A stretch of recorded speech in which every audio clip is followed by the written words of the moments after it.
Hello, and welcome to another episode of the Real Estate Investing Club, the place investors go to learn tips, tricks, and stories from other investors in the field. If you feel we provide value to you, go ahead and hit that thumbs up, share whatever it may be, and if you'd like for us to cover a specific topic, let us know in the comments or reach out to us through our website. Today we have a very special guest, so buckle up, grab your pen and paper, and enjoy the ride.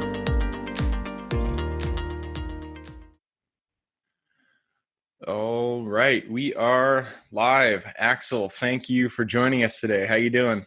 I'm doing great. Thanks for having me. I'm really excited to chat about some real estate here. Love it. To get us started, why don't you go ahead and tell everybody who you are, where you're from, and how you got started in real estate in the first place. Absolutely. So my backstory, I'll try and make it quick here, but it's pretty similar to a lot of people that get into real estate, right? I've been a quote unquote entrepreneur forever. Sold anything I could get my hands on from, middle school up until now. So that's the overall background. And the way I found real estate specifically was in high school and through first couple of years of college, I would actually buy and sell used cars on Craigslist. And Nice. So that was my nice little side hustle. That's how I was making money and, trying to stay away from an office on the summers between school. So ironically, that's how my partner right now got started in buying and selling used cars. So didn't mean to jump in. Keep going. No, that's great. I mean, it's a solid business. And so when I was doing that, I was like, all right, what can I buy and sell that's a little bit bigger than this? And, where's the next step, so to speak? So I started watching, HGTV in my spare time. I was watching all the house flipping shows, and I was like, all right, that sounds like a pretty good next step. A little bit, more expensive than cars, make some more money. So I went out and got my real estate license. Not that you need it to flip houses, but that was like, hey, I'm 19. I might as well get this. It's cheap and easy to do. And I was living in New Hampshire at the time, which is one of the easiest states to get your real estate license in. So I was like, might as well get it. So got that. And then, the next thing I knew, I was doing all this research online, trying to figure out how to flip houses. And I came across rental property investing. And, the idea of buying a rental property and, just receiving the cash on a monthly basis kind of in perpetuity, that really intrigued me. So I was like, that seems like a better business model than flipping houses, which, you came to realize the research is really just a job. And, I said, and the other part about flipping houses too, that concerned me was it's significantly higher risk than buying a rental property, just in terms of the financing you need to use. Typically how many, the scope of the renovations is higher. And there's just, much more ways in which it can go wrong throughout that process. So I was like, let me get into, I'll buy a multifamily property, something small, and that's how I'll get into real estate. And, a couple of years after that, when I was doing all this research, took a little bit, but I bought a 3-unit property as my first deal. And I used private financing to do that. And that was in college at the time. And that's kind of what kickstarted it. And that was 3-4 years ago. And now I own just over 40 units of multifamily property that's pretty much entirely financed initially with private money using the BRRRR strategy. And that number has been fluctuating over the last couple of years as I sell properties and try and get ready for the next step of my career, which is ideally, buying these larger 50+ unit multifamily properties. So that's kind of where I'm at now. Awesome. I love it. That's a great trajectory. So just to kind of recap real quick, you started, sounds like in high school, you were flipping cars. You just bought and sold cars, which is very similar to buying and selling houses, except for the risk is more and the reward is more on the house side. So you started looking into that. Did you actually flip a house, or were you turned off by the risk factor there? So I have flipped houses, and it hasn't really been a conscious thing that I've done. It's more or less been a deal, kind of comes your way when you're just, in the business and everyone knows what you're doing. And sometimes deals just come to you that say, hey, this could work as a flip. So I've flipped probably 10, 15 houses the last 3 years. So, not a very large number. It's maybe been 3, 4, 5 a year.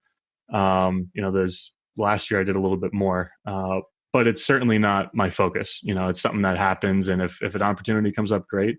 And something that I've done too is if I, even small multifamilies, I'll buy them with the intentions of holding them long-term, but maybe, the return on equity isn't there once I go to refinance, or the cash flow isn't good enough to justify holding on to it. And the actual, selling it and recapturing some of that equity makes more sense.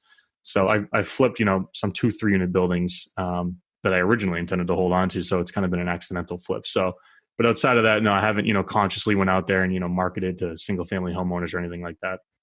Gotcha. So awesome. So you got started in cars. After cars, you wanted to move on to houses. You looked into flipping, wasn't your bread and butter, and you found rentals, which is, in my standard, in my opinion, the gold standard of being in real estate is having rentals. I love having them too. And then you went on. It sounds like you jumped right into multifamily. You started with a triplex, which is fantastic. And since then, you've been just constantly growing over the past 3 or 4 years. And you're up to 40 units now, it sounds like. Yeah, so 44 right now. There was a peak of around, it was like low 60s. I had 60 something units. This was about last year, and then I started to overextend myself a little bit, and I was nervous about how many projects I had going on at a time with private money, and I decided to scale it back. So I sold a couple of buildings and started scaling down the portfolio. And this is like late 2019. So, I mean, we're talking 6 to 9 months ago here. And it worked out. I just, COVID happened, right? And next thing you know, there's, luckily I haven't had tenants, not a large percentage of tenants, not paying rent. But if I was kind of operating the way I was, where I was taking on a lot of projects and stretching myself a little thin, that would have been a pretty stressful few months, the last few months. So, I caught myself getting a little ahead of myself, getting a little out over my skis. So I wanted to tone it back. So that's where I'm at now, though, is I believe 44 units is what the portfolio is at. Gotcha. And it sounds like your overall strategy is the BRRRR method. I can never remember all the R's: buy, rehab, refinance, rent out, repeat. Is that right? There's 4 R's, something like that. Yeah. It's buy, rehab, rent, refinance, repeat. I know it's like, you typically forget. You don't usually say the words. It's just the overall idea of it. That's great. So sounds like you're also focused on small multifamily, so not large yet. At least you may be going there in the future. So I love it. You've had a lot of great experience. We really want to get into the bread and butter of how it operates, how you got here. So kind of start out and tell us first how you actually go about finding your properties. I mean, real estate, it's a process. And at the very beginning of that process, you got to actually find these properties. So how do you go about sourcing them? Do you do digital marketing? Do you send out letters? Do you just work with brokers? How do you do that? Sure. So it's really, I would say 3 or 4 main areas, and it depends on what what strategies you lump into, a segment of that. But it's really just a combination between relationships and marketing. And by marketing, I mean, I do very little direct mail.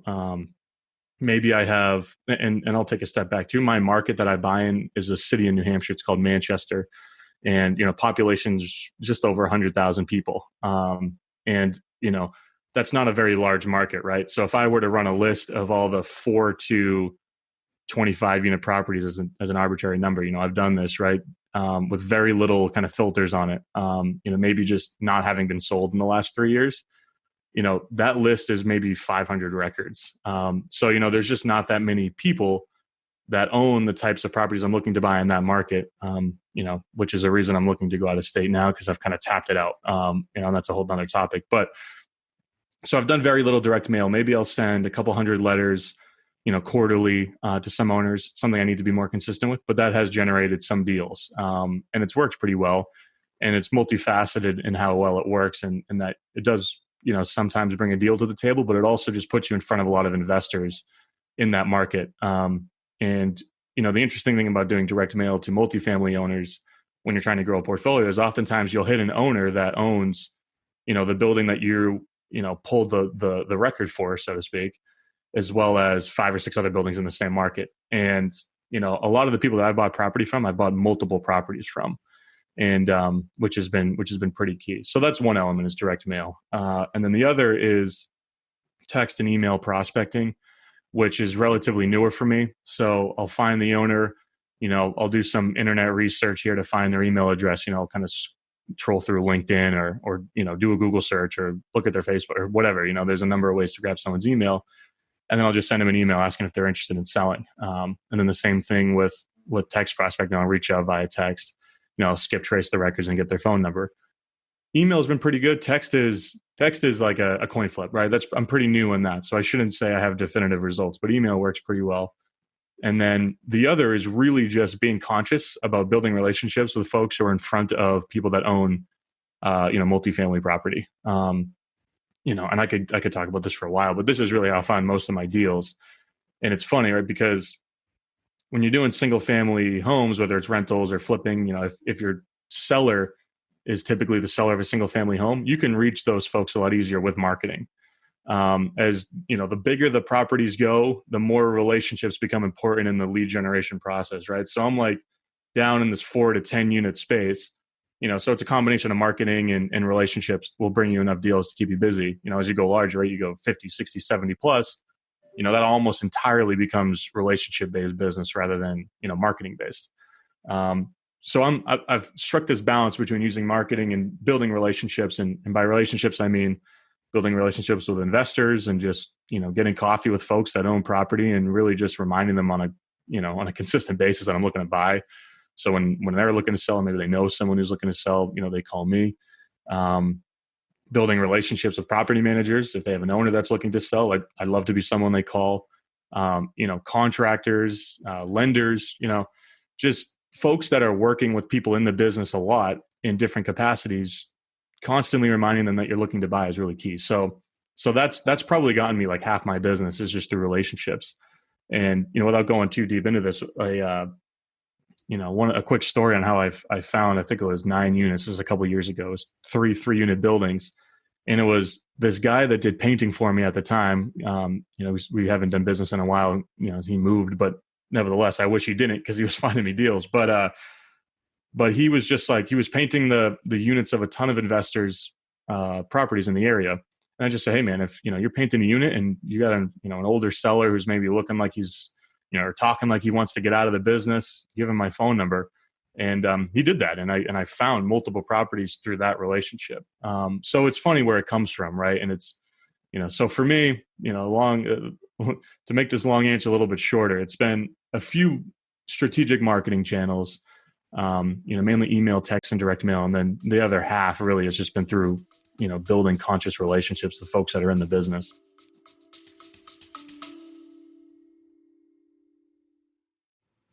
Before we continue on with today's guest, I want to tell you guys about a community I'm launching on School to help investors like yourself grow your own portfolio. In this community, you'll get access to all the docs I use, all the systems I've built, everything I've used to grow my own portfolio, as well as instructions and guidance on how to get out there and find great deals, how to finance those deals, and then how to manage them for great returns. Since we're just launching it, the price will be set at a measly $20 per month, and whatever price you join at is the price you'll have for life. We will be increasing the price as the group grows, so if you're at all interested in growing your portfolio along other investors, now is the time to join. I will put the link somewhere in the bio or on our podcast website at therealestateinvestingclub.com, so if you are interested, head on over there. With that said, let's get back to the podcast.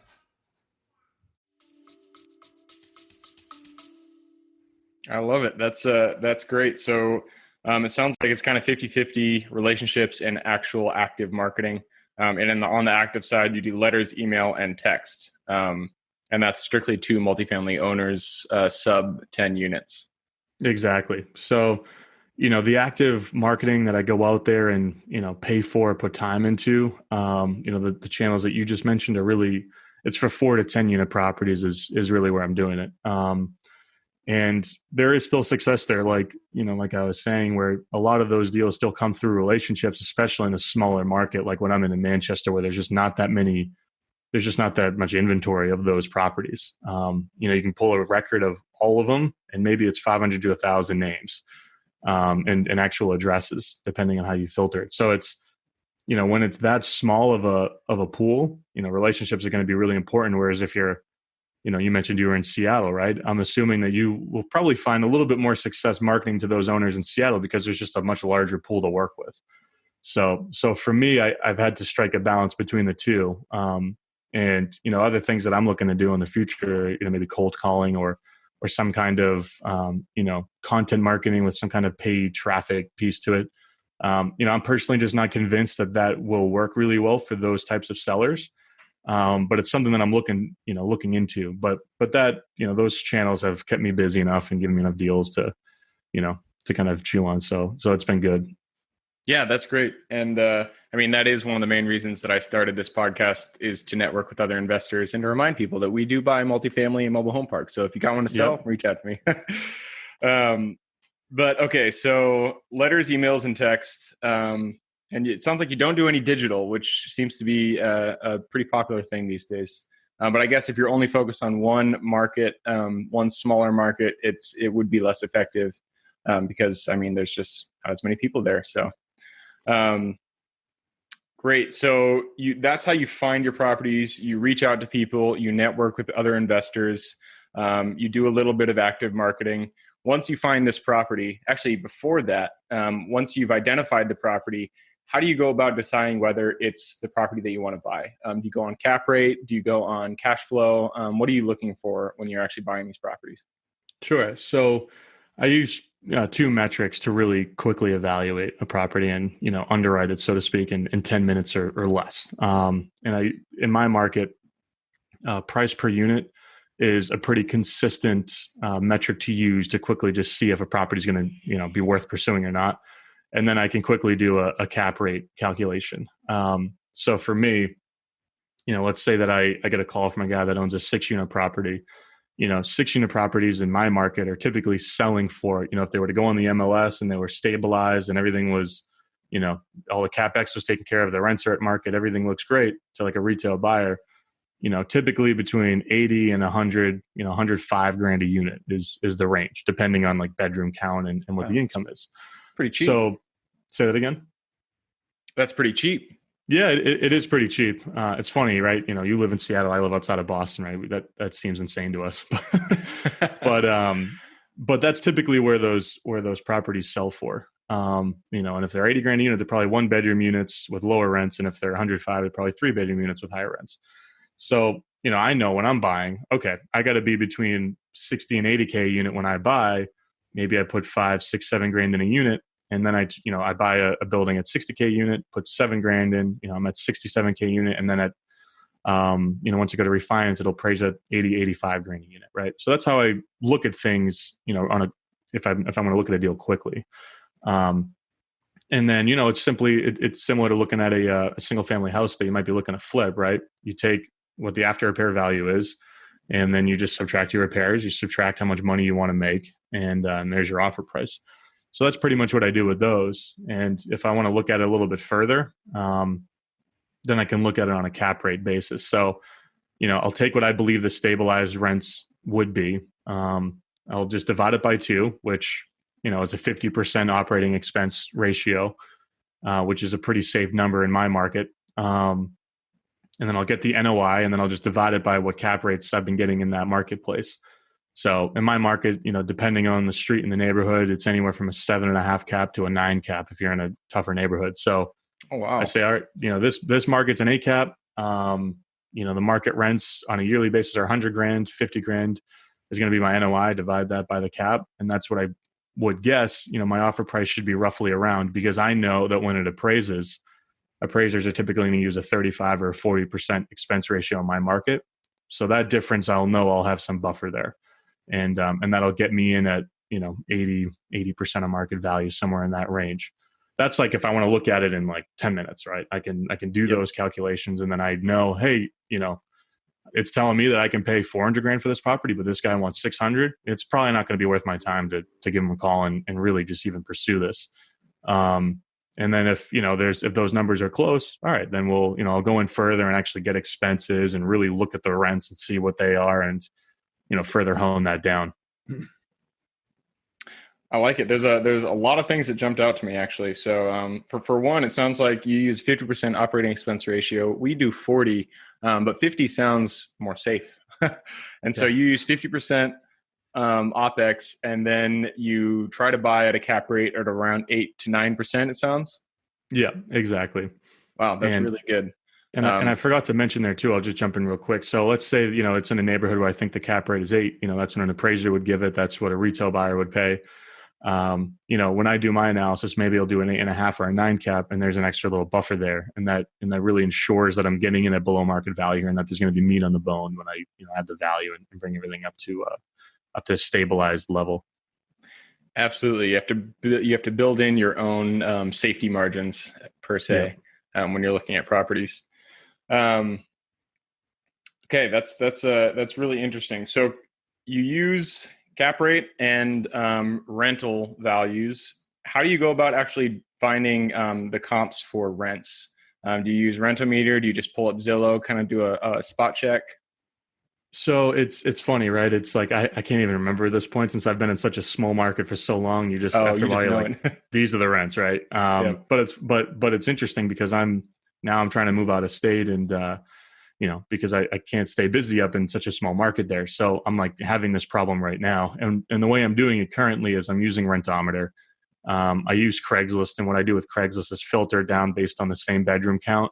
And I'll just go to the map and I'll try and narrow it right into the address where I'm looking. And then I'll ask for referrals for property managers in the area. In my current market, I ask my property manager if I'm unsure about what rents I can get for a unit. I say, are you managing buildings on this street or in this area? Oftentimes, since, they manage a lot of buildings, so oftentimes they'll be like, yeah, we're managing, 1-2 blocks down. They're getting $1,200 for their 2-bedroom. You don't have a dishwasher in your units, you probably get $1,100. So that's the other way I lean on my property manager. But when you're starting out, obviously you don't want to bug, your property manager, especially if you haven't done any business with them. They're probably just going to get annoyed. So, I would rely heavily on web research, right? So Rentometer is great. I do rely on that. I do find that their rents seem to be high. Yeah.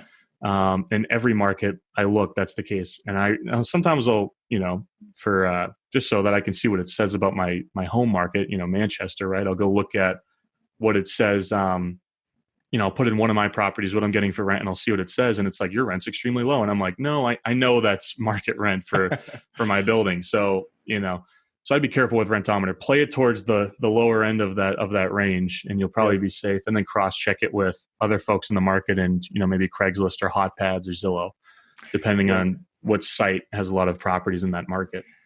It's funny you said that because I've actually emailed Rentometer and I asked them like, hey, can you guys reduce your prices by just 10% even? It's just, you're a little bit high for what, we market nationally, so we get properties from all over the place. And I always double check Rentometer's numbers, and I've never found it to be 100% accurate, though it does give you a good range. And so if you veer towards the back end of that range, you'll be safer that way. So, yeah. And I think another thing too with Rentometer is, and I shouldn't say this because I don't know where they're pulling their numbers from, but it seems like they pull it from what a lot of the asking prices for rent are in the area, as well as, maybe what things are actually leased at. And it'd be similar to if you're pulling, comps from Zillow and they're using what the asking prices of all the nearby properties are. That's not what they're selling for. And just someone in an apartment, a guy can ask $1,700 for his unit. Maybe it's only a $1,500 a month unit. So I say that with like an asterisk, right? Like I'm not sure, but it seems like when I look at their maps, they're using like listings to kind of populate that information, which, could probably skew it upwards. Right. Yep. So Rentometer, if you are listening, we love you. Just reduce the prices. Just you're doing a great job. We need you, because it's still a great frame of reference. So great. So, so that's how you analyze. And the next step in taking on a property is finding money to buy it. Sounds like you use private equity. How do you go about finding those private investors?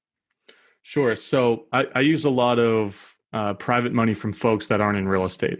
And I can further clarify that too. So without diving too deep into this story, I did an internship in college where I interned at an angel investment group in the same market that I'm buying in now. And it was just, 10 wealthy guys who were investing in startups. And I just did a lot of the administrative work, arranging the meetings and everything like that.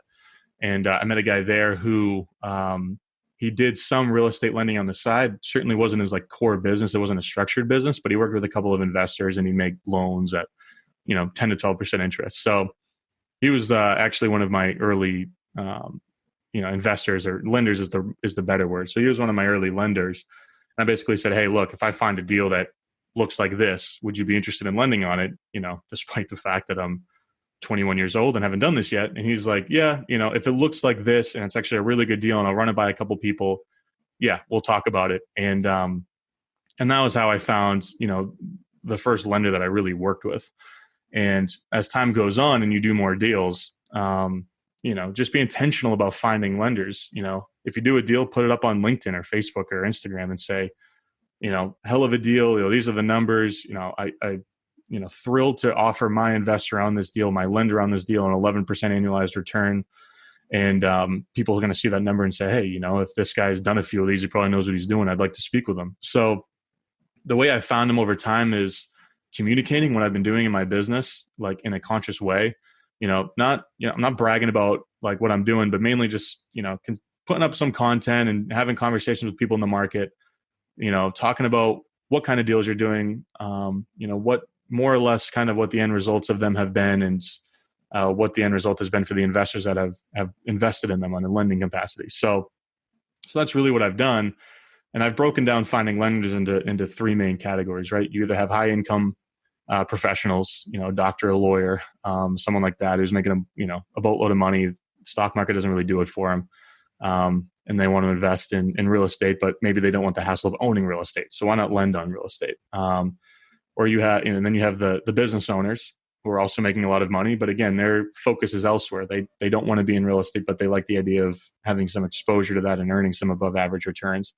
And then other folks in real estate, maybe, successful brokers or other successful investors, or, former investors. I worked with a guy who, he sold his portfolio.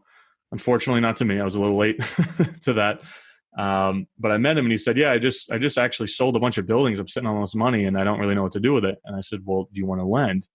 And he's familiar with the whole process. He understands private lending, understands that. And he's like, yeah, why not? That makes a lot of sense. So I worked with a guy that, who was a little bit on the older side. He was in his late 60s, since sold all his real estate. He understood the business, understood the game, and he lent on a few deals. And then, but it's really, it's not like you can do this and that'll get you lenders. You just have to, you need a lot of at-bats. You have to talk about your deals. You have to talk to a ton of people, and you have to be really intentional about telling the people that you meet with what you're looking for so that they can go out and find it for you. Right. It's the cumulative effect of all your interactions with pretty much everybody that you're meeting in the day-to-day. Yeah, exactly. And that brings it back to relationships, where you talked about earlier. You find your deals through relationships. You finance your deals through relationships. Relationships is definitely or real estate is definitely a relationship business. And so it all comes together with the people that you're interacting with every single day.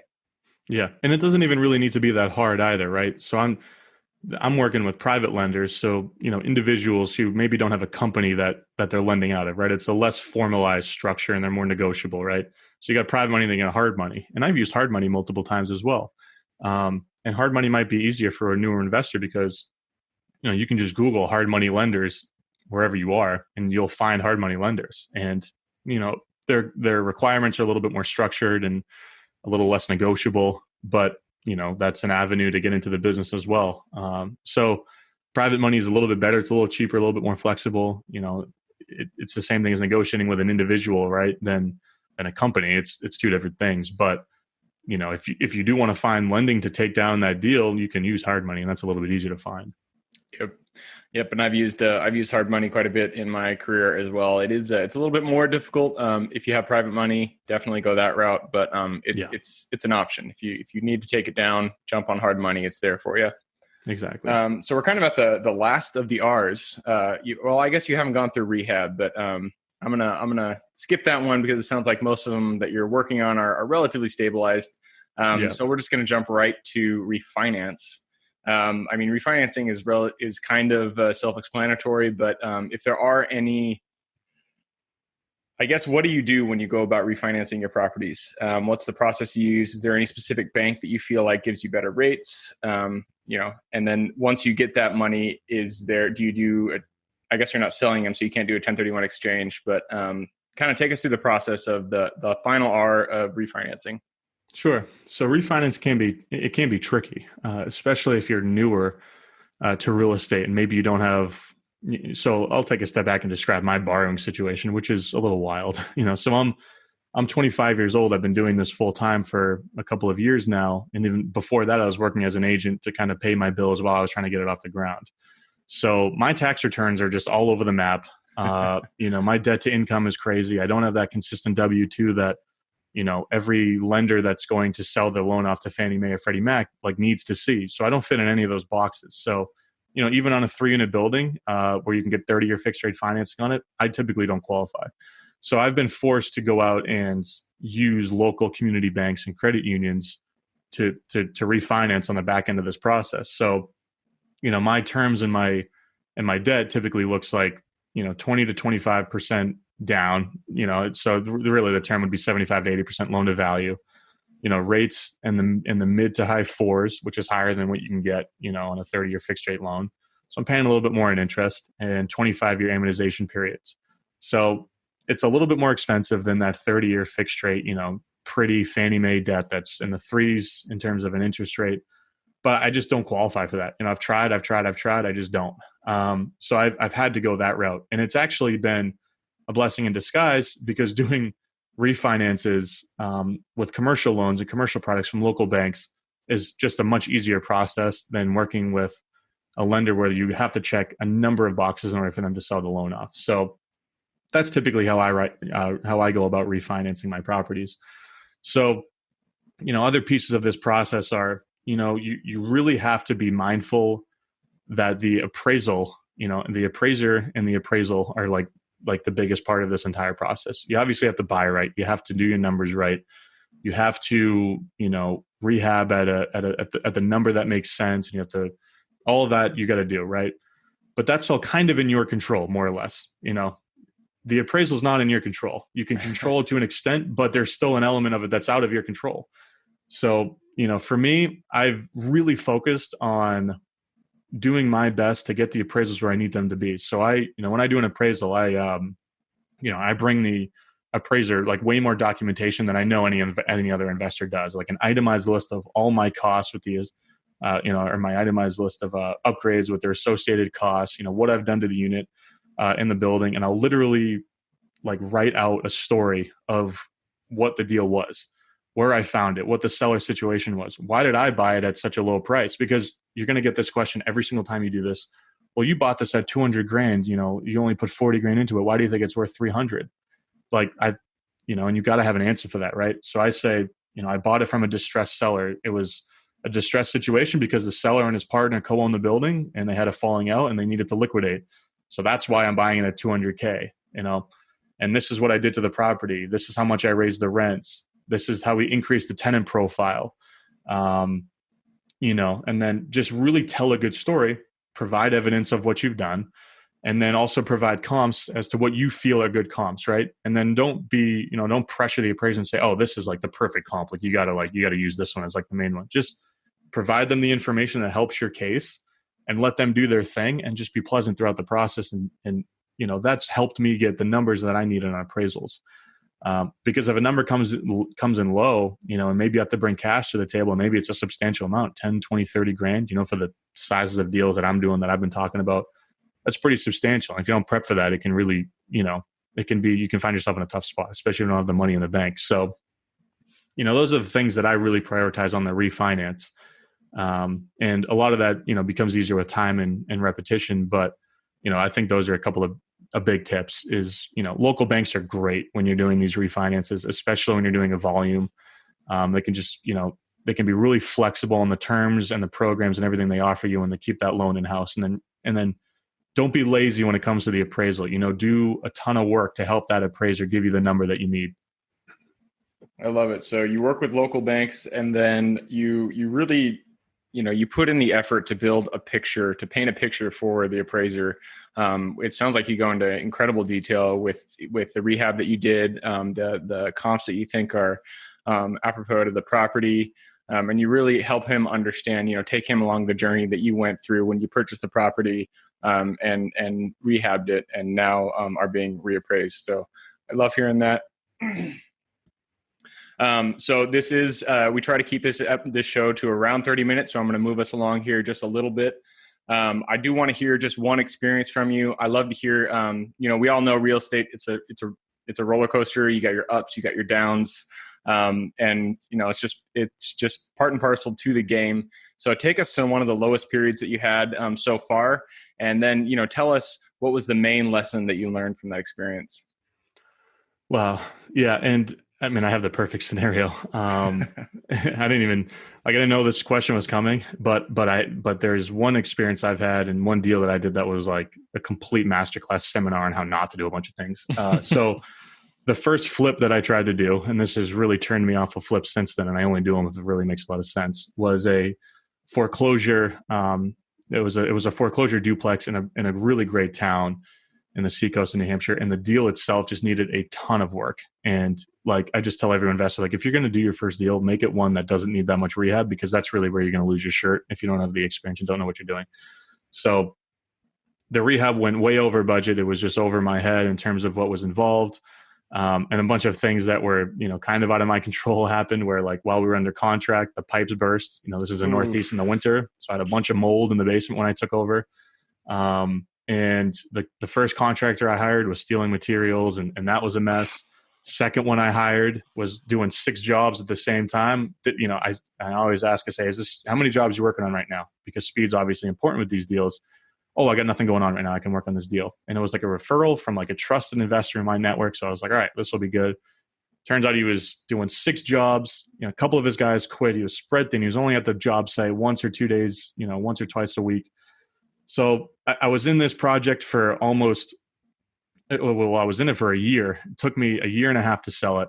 Lost a bunch of money. It was a complete pain in the ass. So as for what I learned from it, right? Now when I'm doing a rehab that, is larger in nature, like I've just realized that like I need to be a babysitter. You have to be a babysitter. Like it's crazy. It doesn't matter how experienced your contractor is and how well you trust them. You got to be there. You got to be there multiple times a week. And if they're not working out, you need to move on quickly. I moved on quickly for my first guy, and I didn't move on quickly for my first guy. And the same thing with my second guy. It wasn't until the third contract that I had it done. And in hindsight, right, I should have said, he's only been here, once or twice a week for the last 3 or 4 weeks. Like we're moving on next. And the way I paid my contractors at that time too, was we separated all the portions of the job. I pay half up front, half when it was complete. Now I do like 25 or 30% up front, and then 30% in the middle and the majority at the end. I parcel out the payments a little bit more. But at the time, we had done a number of jobs together. I was like, I'll pay you half up front, half when you're done. Like, it's not the way to do it. You got to pay so little up front to keep them incentivized to keep coming to the property. And God forbid you have an issue like I did. If you have to fire them and walk away, you don't have to chase as much money, or you're walking away from not as much money as if you pay half up front and they only get 10% of the job done. And then you're like, find yourself in a paralyzing situation. So when you're doing rehabs, especially large rehabs, you just really need to be, it's a job. It's an active job. You have to be there. You have to babysit, and you have to be mindful of how you're structuring your contracts with your contractors. So I would say that that's probably my big learning experience, is just a masterclass in how a renovation can go wrong. But a lot of great lessons learned on that one for sure. I could talk about that a whole podcast if you wanted me to, but I'll stop it there. No, I love it. And I mean, it really rings true for me because people who have not done flips, your contractor is going to be the linchpin to that experience. I mean, sure, you got to buy it right, but if you're not there on site, I guarantee things are going to go wrong. And if you're not there, there's no accountability. I like that the big lesson that you learned was do a little bit up front, more in the end. I've had a problem doing 50-50 as well. And so great experiences, great lessons learned. Sorry you had to go through it, but now you come out the other side, and it sounds like you've got those lessons in the bag. So you're not going to make that mistake again. Exactly. And you're going to make a mistake if you're investing in real estate at some point. Hopefully it's not too big. Hopefully it's not as big as mine, right? But you learn from them. So you got to look at it as paid education, right? That's how I view it. Absolutely. Last question on kind of your experiences, or more your advice for people, in real estate or in investing, or just getting into investing. If you were to go back to the Axel, who is just finishing flipping cars, just getting into real estate, and you were to give that guy one piece of advice, what would it be? Become extremely focused on what you want and why. I spent so much time learning about flipping and wholesaling and rental property, and just all the different things you can do in real estate. And shiny object syndrome is a real thing, and I got caught up in that. It took me a bit to realize flipping wasn't for me, and the rental property investing was. And then I spent so much time trying to buy condos and single families before I was like, let's just, even a small multifamily is a better rental property than a single family, especially in my market. So I spent so much time just, planting shallow seeds, if that makes sense, rather than planting less deep seeds, which is really what you got to do. You got to be like, this is exactly the strategy that I'm going to follow. These are the people that I need to talk to in order to make this process easier, and just put your blinders on and just do that, and just commit to doing that for a longer period of time, 7, 9 months, a year.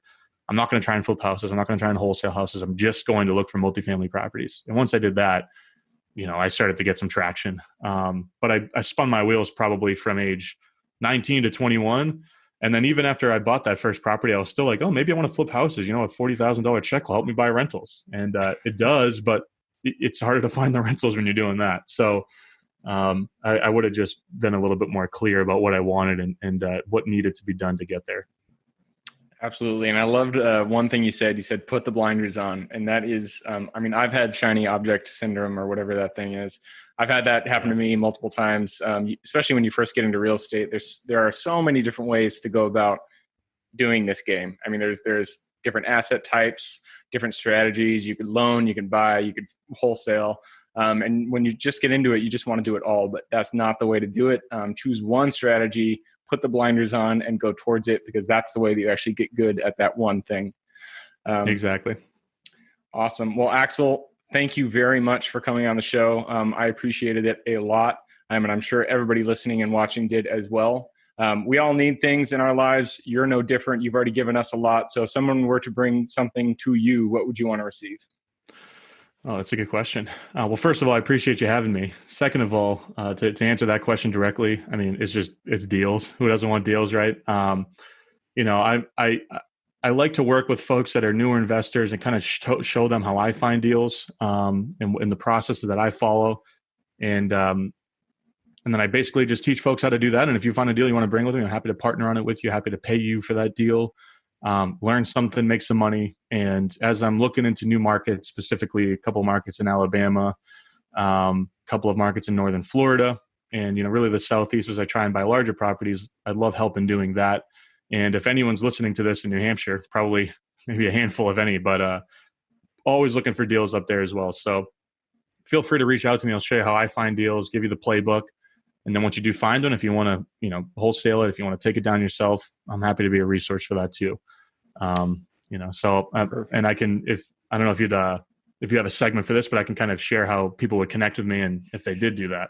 That is my next question. If somebody did want to get in contact with you, what would be the best way to do that?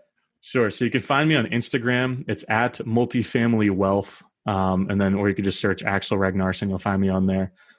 You can email me off there too. My email is in my profile. You can find me on LinkedIn, Axel Ragnarsson on LinkedIn. And I also host a podcast myself. It's called the Multifamily Wealth Podcast. And we talk a lot about multifamily real estate, but there's a few episodes in there too about, smaller multis and single family investing as well. So any of those channels will be the best ways to reach me. Awesome. I love it. So you guys heard it. If you want to get in contact with Axel, he's on LinkedIn, Multifamily Wealth. Was that it? The Multifamily Wealth. Yep. Multifamily Wealth. He's on Instagram, Multifamily Wealth. And I will put the link to LinkedIn, his LinkedIn profile below. So if you want to get in contact with him, you can reach out there. Great. All right. Again, Axel, thank you very much for coming on. We appreciated all the wisdom you shared. For everybody else, we look forward to seeing you guys on the next episode. Awesome. Thanks again for having me. Thank you for joining us on the Real Estate Investing Club. If you feel we provided value, we would appreciate it if you hit that thumbs up, share it with your friends online, whatever it may be.